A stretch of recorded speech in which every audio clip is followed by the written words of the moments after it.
सबको शहरियत मिल जाएगी सिवाय मुसलमान के। ये काम बीजेपी भारत में करना चाहती है, मगर ये CAA मजहब की बुनियाद पर बनाया गया। तो NPR कहेगा कि लाओ कागज लाओ, अपने दादा का बर्थ सर्टिफिकेट दिखाओ। मेरे अजीज दोस्तों और बुजुर्गों, CAA के कानून के रूल्स बनाए जाने का बीजेपी कह रही है।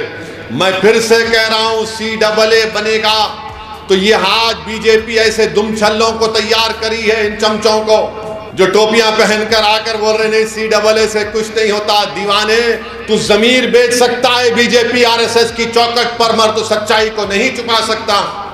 CAA को देखना है तो NPR के जरिए देखना पड़ेगा, और CAA होगा तो NPR कहेगा कि लाओ कागज लाओ, अपने दादा का बर्थ सर्टिफिकेट दिखाओ। जो नहीं दिखाएगा डाउटफुल लिस्ट में उसको डाल दिया जाएगा। और सबसे ज्यादा तकलीफ होगी भारत में मुसलमानों को, दलितों को, आदिवासियों को। कोई भी जाकर NPR NRC के जरिए कहेगा कि असदुद्दीन ओवैसी या फुला जिसका नाम मुसलमान होगा, ये डाउटफुल है, बर्डन ऑफ प्रूफ आप पर गिरा दिया जाएगा। ये काम बीजेपी भारत में करना चाहती है।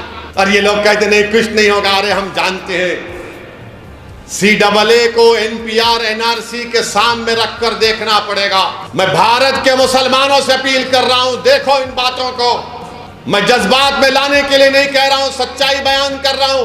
और RSS बीजेपी के लोग बोलेंगे ओवैसी भड़काऊ भाषण दे रहा है, नहीं दे रहा हूं। ओवैसी बांग्लादेश, पाकिस्तान और अफगानिस्तान के सिखों को सिटीजनशिप नहीं देने की बात कर रहा है, नहीं कह रहा हूं। दो उनको कानून है, मगर ये CAA मजहब की बुनियाद पर बनाया गया। सबको शहरियत मिल जाएगी सिवाय मुसलमान के।